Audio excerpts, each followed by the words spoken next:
The police, which recorded 46.4% of bribery contacts, have reacted to the report. The position of corruption in the force, the force are first corruption to the BRS in the force, and you don't have incidences of policemen asking for money before they write statement or right. Where you have such complaint, the police complaint response public complaint rapid response unit is there, the police escort is there. They are equally at all the state commands and all the police division out of country where people can get across. We have made accessibility much more easier. So Nigerian Bureau of Statistics came out with a report with a United Nations agency and said that about Nigeria. Till date, the presidency has not said anything. Now, because the presidency is quiet over that report, every other person in government has condemned the report.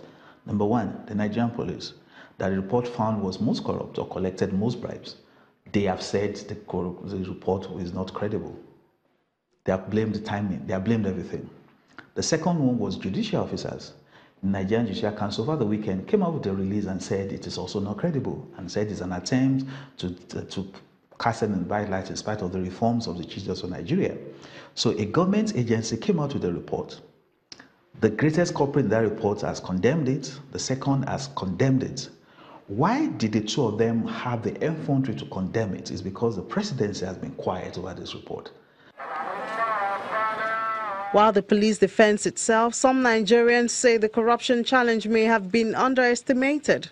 Perhaps bill is even not all fully reported. Perhaps it's worse than that, because quite a lot of people would not say how much they gave, and perhaps the survey was on to the regular middle class, so you don't know what the big boys give to people in the public sector to get all the benefits they get from there. But we all know that corruption is rampant in Nigeria. Every study has shown that before now.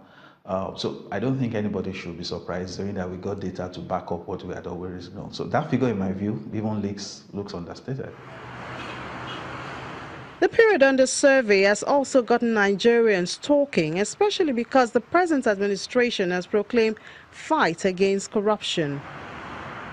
Very staggering, and it's mind-boggling, and it's also stressed the fact that we are far away from even beginning the battle against corruption in this country.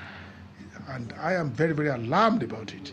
Very, very alarmed about it, and I believe that something just must be done by Nigerians to ensure that we curtail the evil effects of corruption. So you talk about fight against corruption. Let's be very sincere. Are we really fighting corruption, or we are fighting a few corrupt people? Because if you say you're fighting corruption, you're fighting a system, a process, and an issue. We're not fighting corruption as an issue. We're doing more fighting corrupt individuals. Some other observers share possible reasons that may be responsible for the perception and high survey figures. There are reservations in some quarters as to how corruption is being addressed.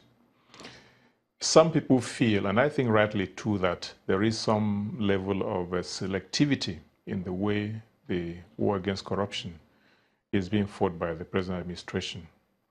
Some people argue that there are a whole lot of people within government now who have corruption cases, but because they belong to the president's party, they are not being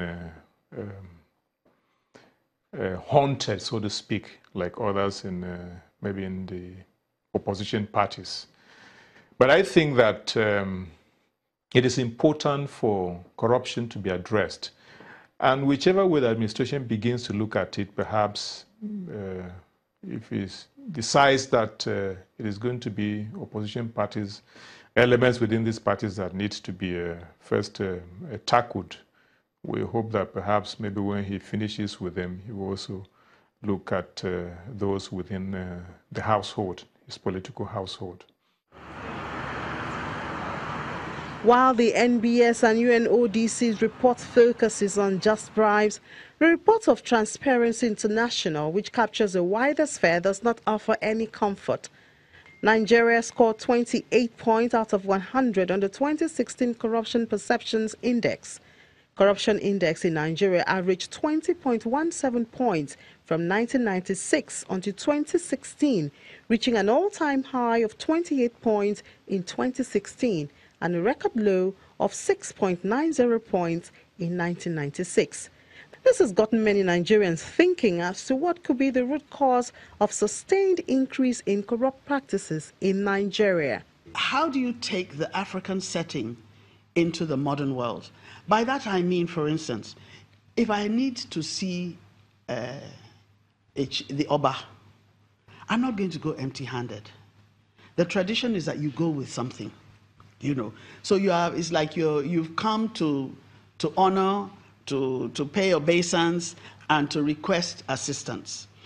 I'm not necessarily saying that is where our corrupt tendencies have come from. But I'm just saying that, look, in the traditional African setting, you know, the issue of black and white is not as sharp as, for instance, in the Western world.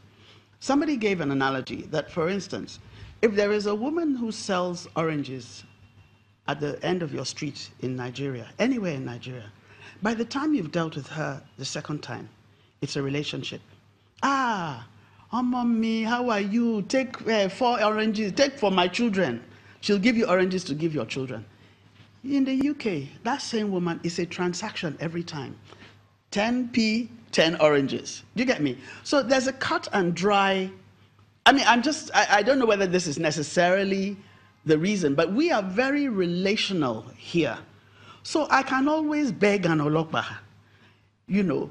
So after he's seen that he has that power, the next thing is he's putting out his hand, you know. So I don't know how I mean, the relational aspect of being an African is beautiful, it's fantastic.